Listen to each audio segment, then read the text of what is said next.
Shalom, Bapak, Ibu, Saudara, Jemaat GPI Rahel Wiyung dan Kalijudan yang dikasihi Tuhan. Hari ini kembali kita akan belajar dan merenungkan kebenaran firman Tuhan yang terambil dari kitab Yesaya pasal 55. Yesaya pasal 55 di ayat yang ke-8 sampai dengan ayat yang ke-9. Yesaya 55 ayat 8 mulai. Demikian firman Tuhan. Sebab rancanganku bukanlah rancanganmu, dan jalanmu bukanlah jalanku. Demikianlah firman Tuhan. 9. Seperti tingginya langit dari bumi, demikianlah tingginya jalanku dari jalanmu, dan rancanganku dari rancanganmu. Amin. Nah, Bapak Ibu Saudara yang dikasihi Tuhan, judul perenungan firman Tuhan hari ini adalah tentang jalan Tuhan. Ayat emas yang baru kita baca menegaskan bahwa jalan Tuhan dengan jalan kita, rancangan Tuhan dengan rancangan kita sangatlah jauh berbeda manusia. Nah, mengapa berbeda? Tentu berbeda, karena kita manusia seringkali berpikir dengan pikiran kita yang terbatas, yang hanya mampu menjangkau pendek, jangka waktu yang pendek. Dengan keterbatasan kita menganalisa sesuatu, kita merencanakan sesuatu, kita memikirkan sesuatu, dan akhirnya kita membuat langkah, keputusan, atau berjalan sesuai dengan apa yang kita pikir, kita anggap itu yang baik, atau bahkan yang terbaik menurut kita. Namun ternyata tidak demikian dengan pikiran Tuhan, jalan Tuhan, rencana Tuhan. Karena apa? Pikiran Tuhan tidak terbatas. Tuhan mampu menjangkau, Tuhan mampu melihat sampai jauh ke depan. Karena Dia adalah Allah yang Maha Tahu, Allah yang Maha Kuasa, Allah yang Maha Dahsyat. Nah, otomatis maka rencana kita, jalan kita dengan jalan Tuhan dan rencana Tuhan sangat jauh. Jauh sekali bedanya. Nah, karena itu mari kita akan lihat dan belajar pada hari ini tentang jalan Tuhan, supaya kita boleh lebih mengerti bagaimanakah jalan Tuhan itu. Kita akan melihat dari kisah perjalanan Israel ketika Tuhan membebaskan mereka keluar dari perbudakan Mesir. Kita akan baca dari kitab Keluaran pasal 13 di ayat yang ke-17 sampai dengan ayat yang ke-18. Keluaran pasal 13 ayat 17 sampai 18. Demikian firman Tuhan. Judul perikop, Allah menuntun umatnya. Setelah Firaun membiarkan bangsa itu pergi, yaitu bangsa Israel pergi keluar dari Mesir, Allah tidak menuntun mereka melalui jalan ke negeri orang Filistin, walaupun jalan ini yang paling dekat.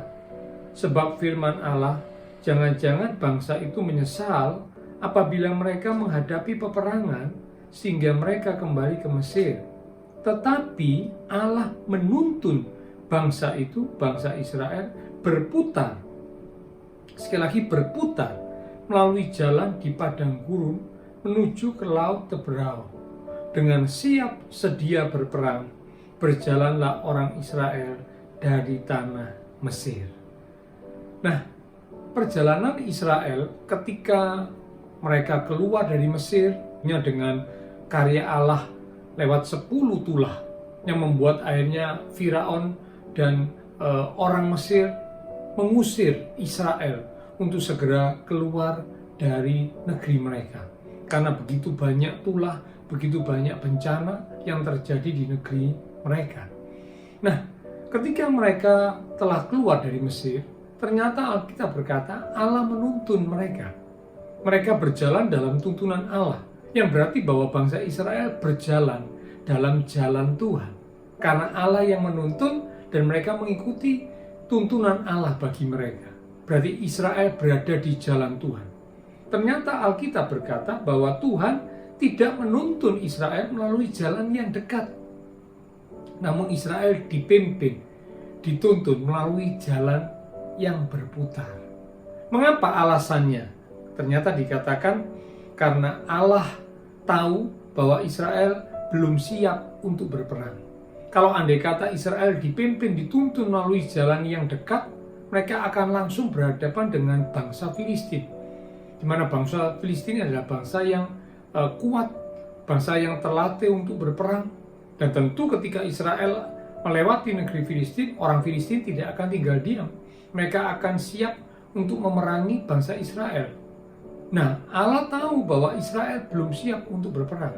Meskipun memang kalau kita baca, ketika Israel keluar dari Mesir, Israel sudah siap sedia untuk berperang. Secara akal pikiran manusia, bangsa Israel menganggap dirinya siap untuk berperang. Tetapi Allah tahu bahwa mereka belum siap untuk berperang. Memang nantinya mereka akan berperang, tapi untuk waktu yang dekat setelah mereka keluar dari Mesir, Israel belum siap untuk berperang. Ya, jadi sekali lagi, dengan pikiran manusia, Israel menganggap dirinya siap sedia untuk berperang.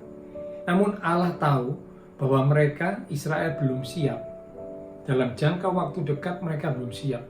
Mereka harus melewati proses demi proses. Mereka harus melewati sebuah perjalanan yang lebih panjang, menyiapkan mental, menyiapkan ketahanan mereka, menyiapkan segala yang ada dalam diri mereka untuk akhirnya mereka siap untuk berperang. Jadi itulah sebabnya mengapa Allah menuntun Israel melalui jalan yang berputar. Nah, yang pertama kita bisa belajar di sini bahwa jalan yang harus dilewati oleh umat Tuhan ketika berada di jalan Tuhan bukanlah sebuah jalan yang mudah. Bukanlah sebuah jalan seperti yang diharapkan oleh manusia pada umumnya. Jalan yang enak, jalan yang cepat, jalan yang mudah. Tidak. Allah menuntun Israel melalui jalan yang berputar. Lebih lama, tidak segera. Kelihatannya sementara kita manusia seringkali berharap segera, instan. Aku bisa mendapatkan apa yang aku inginkan dengan segera. Namun ternyata jalan Tuhan tidaklah demikian.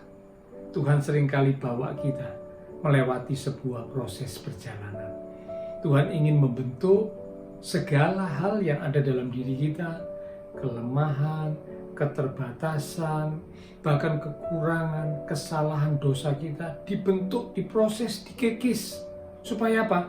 Kita dipersiapkan menjadi umat Tuhan yang semakin indah di hadapan Tuhan, yang siap untuk akhirnya berperang seperti yang dialami oleh bangsa Israel.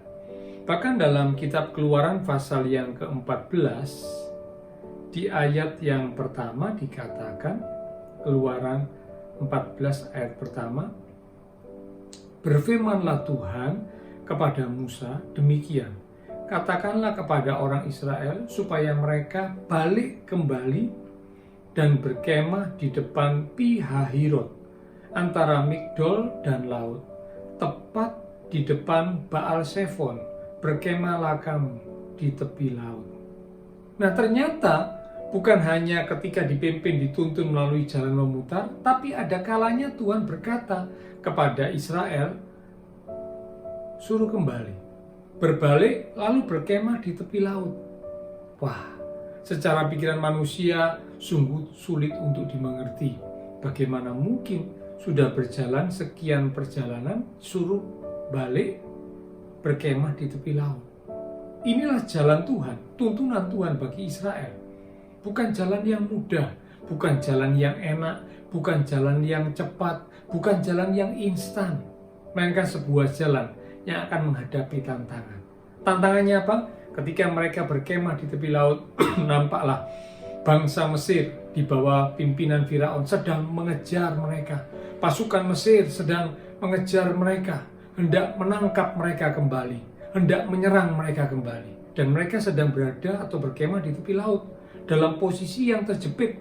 Mereka tidak bisa melanjutkan perjalanan karena di tepi laut, kanan kiri itu merupakan padang yang mereka nggak mungkin bisa melarikan diri, di mana Mesir, bangsa Mesir, pasukan Mesir sudah semakin dekat dengan mereka. Ini sebuah keadaan yang sulit, tantangan sedang ada di depan mereka. Namun itulah jalan Tuhan, itulah tuntunan Tuhan bagi Israel.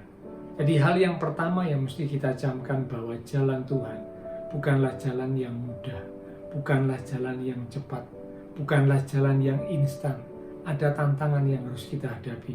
Jangan pernah berpikir bahwa jalan Tuhan adalah jalan yang enak, jalan yang nikmat, jalan yang menyenangkan, jalan yang cepat. Salah. Jalan Tuhan adalah jalan yang harus menghadapi kesulitan, tantangan. Bahkan kadang Tuhan bawa kita untuk berputar. Bahkan kadang Tuhan bawa kita untuk kembali pada satu posisi di mana kita sudah meninggalkan posisi itu. Tapi Tuhan bawa kita kembali. Ada maksud Tuhan tentunya. Seperti yang dialami oleh bangsa Israel. Yang kedua, sekarang kita akan lihat. Jalan Tuhan dicatat di dalam Keluaran pasal yang ke-14 di ayat yang ke-13 sampai dengan ayat 14. Keluaran pasal 14 di ayat yang ke-13 mulai. Demikianlah firman Tuhan. Tetapi berkatalah Musa kepada bangsa itu, kepada bangsa Israel, janganlah takut, berdirilah tetap, dan lihatlah keselamatan dari Tuhan yang akan diberikannya hari ini kepadamu. Sebab orang Mesir yang kamu lihat hari ini, tidak akan kamu lihat lagi untuk selama-lamanya. Tuhan akan berperang untuk kamu, dan kamu akan diam saja. Yang kedua, jalan Tuhan adalah sebuah jalan yang ketika kita menjalani atau melewatinya, Tuhan ingin supaya kita boleh melihat dan mengalami, sekali lagi melihat dan mengalami kemuliaan Tuhan, pertolongan Tuhan, dan mujizat Tuhan. Sekali lagi, sebuah jalan yang harus kita lewati, jalan yang harus kita lalui untuk kita bisa melihat dan mengalami kemuliaan Tuhan, pertolongan Tuhan, mujizat Tuhan. Ketika Israel dibawa jalan berputar, lalu kemudian disuruh oleh Tuhan untuk kembali lagi berkemah di tepi laut, dan saat itu pula orang Mesir sedang hendak menyerang mereka, nyata Tuhan berkata, aku yang akan berperang untuk kamu. Secara manusia mereka sepertinya berada di sebuah tempat yang sangat sulit, keadaan yang sangat sulit. Hidup mereka, nyawa mereka terancam. Tidak ada harapan secara manusia. Tapi justru Tuhan berkata, itulah saatnya Tuhan yang akan berperang untuk mereka. Tuhan akan menyatakan kemuliaannya. Tuhan akan menyatakan pertolongannya, mujizatnya. Dan memang benar, kalau kita lihat kisah berikutnya, Tuhan membuat sebuah hal yang luar biasa. Laut itu bisa dibelah, sehingga air itu bagaikan seperti sebuah dinding. Di tengah-tengah laut itu kering, dan kemudian bangsa Israel bisa menyeberang laut. Di tempat yang kering mereka menyeberang, kanan kiri mereka ada air yang bagaikan seperti sebuah dinding. Secara manusia tidak mungkin terjadi. Belum pernah terjadi peristiwa seperti itu. Tapi Tuhan yang membuatnya, sehingga air laut itu bisa terbelah. Mujizat yang luar biasa Tuhan tunjukkan. Jalan Tuhan adalah sebuah jalan yang ketika kita melewatinya, kita akan melihat, kelak kita akan melihat, bahkan kita akan mengalami kemuliaan Tuhan, pertolongan Tuhan, mujizat Tuhan dalam hidup kita. Yang ketiga, yang terakhir, Keluaran pasal 14 di ayat yang ke-30 sampai dengan ayat yang ke-31. Keluaran pasal 14 ayat 30 sampai 31, demikian firman Tuhan. Demikianlah pada hari itu Tuhan menyelamatkan orang Israel dari tangan orang Mesir.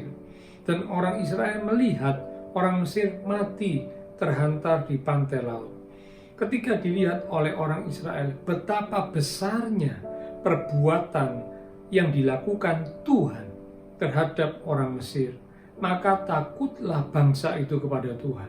Dan mereka percaya kepada Tuhan dan kepada Musa, hambanya itu. Yang ketiga, jalan Tuhan adalah sebuah jalan yang akan membawa kita untuk lebih mengenal akan Tuhan, bertumbuh dalam pengenalan akan Tuhan, lebih lagi mempercayai Tuhan, serta semakin takut akan Tuhan. Jadi yang ketiga, jalan Tuhan adalah sebuah jalan yang akan membawa kita untuk lebih mengenal Tuhan, bertumbuh dalam pengenalan akan Tuhan, lebih mempercayai Tuhan, bahkan semakin takut akan Tuhan. Itulah yang Tuhan kerjakan dalam hidup Israel. Ketika Israel melihat kuasa Tuhan yang luar biasa dinyatakan, air laut bisa terbelah, pertolongan Tuhan terjadi, Israel boleh menyeberang, dan ketika mereka sudah menyeberang, bangsa Mesir yang mengejar mereka sedang menyeberang juga di tempat yang kering karena air laut yang terbelah itu. Tiba-tiba air laut itu menimpa orang Mesir, pasukan Mesir yang sedang berada di tempat kering di dasar laut itu, sehingga mereka semuanya mati binasa. Bukan hanya sekedar untuk melihat kemuliaan, pertolongan, dan mujizat Tuhan, tapi Tuhan ingin melalui jalan Tuhan yang dilewati oleh bangsa Israel. Tuhan ingin supaya bangsa Israel lebih mengenal Tuhan Allah yang mereka sembah. Allah yang bagaimanakah? Allah yang maha kuasa, Allah yang maha kasih, Allah yang maha dahsyat, Allah yang maha tahu, Allah yang sanggup melakukan segala perkara. Tidak ada yang mustahil bagi Allah. Itulah yang Allah yang mereka sembah, sehingga membuat mereka semakin percaya kepada Allah. Bahkan mereka juga semakin takut akan Tuhan. Tidak berani sembarangan dengan Tuhan, karena Allah yang mereka sembah adalah Allah yang dahsyat dan luar biasa.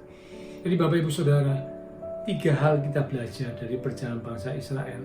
Ketika Tuhan membimbing menuntun mereka berada dalam tuntunan dalam jalan Tuhan, ternyata ada 3 hal yang kita bisa belajar. Yang pertama, jalan Tuhan bukanlah jalan tiada tantangan, bukanlah jalan yang selalu mulus.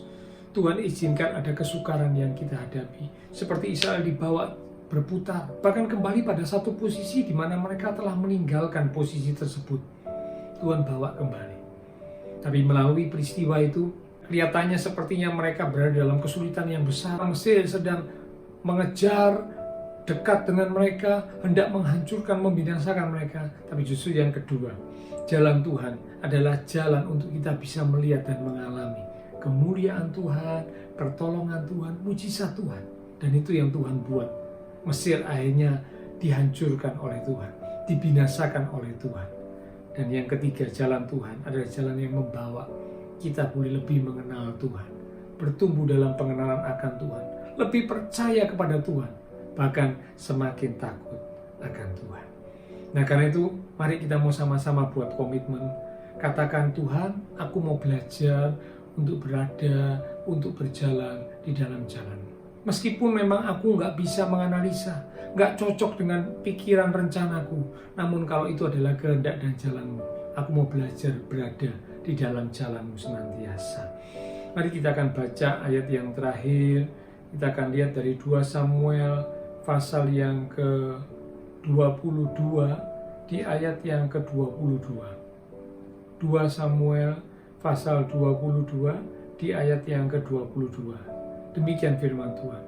Sebab aku tetap mengikuti jalan Tuhan dan tidak menjauhkan diri dari Allahku sebagai orang fasik. Sekali lagi, sebab aku tetap mengikuti jalan Tuhan dan tidak menjauhkan diri, tidak keluar dari jalan Tuhan sebagai orang fasik. Amin. Biar ini jadi komitmen kita bersama. Katakan, Tuhan, aku mau belajar untuk tetap berada di dalam jalan.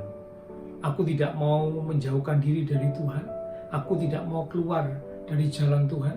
Karena kalau kita keluar dari jalan Tuhan, dikatakan seperti orang fasik. Orang fasik selalu ingin keluar, tidak mau berada dalam jalan Tuhan. Karena dianggap sulit, enak, tidak nyaman, tidak seperti yang diharapkan. Tapi kita umat Tuhan mau berkomitmen, Tuhan, di tengah situasi yang bagaimanapun, aku mau belajar untuk tetap berada di dalam jalan-Mu ya Tuhan. Mari kita satu dalam doa.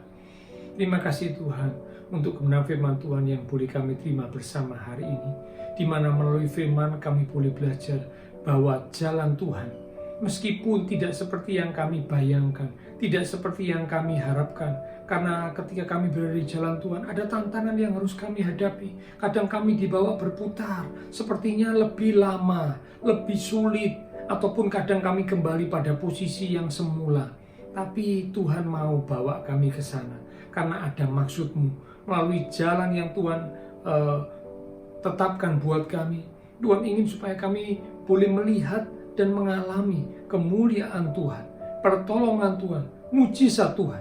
Dan akhirnya pada jalan Tuhan membawa kami bertumbuh dalam pengenalan akan Tuhan, sehingga kami boleh menjadi umat Tuhan yang semakin percaya kepada Tuhan, bahkan semakin hidup takut akan Tuhan.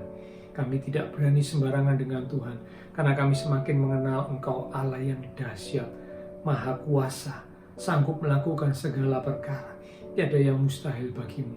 Karena itu kami mau lebih lagi menghormati Engkau, lebih lagi mengasihi-Mu Tuhan. Terima kasih Tuhan, meteraikanlah firman Tuhan yang sudah kami terima, dan kami mau buat komitmen untuk kami mau terus belajar berjalan di dalam jalan Tuhan. Terima kasih Tuhan. Biarlah segala berkat, anugerah, damai, sukacita yang melimpah dari Allah Bapa Surgawi, kasih Tuhan Yesus Kristus, dan persekutuan dengan kuasa Roh Kudus akan terus memimpin menuntun langkah kehidupan setiap kita sampai Maranatha, Tuhan Yesus datang kembali. Dalam nama Tuhan Yesus Kristus kami sudah berdoa. Amin.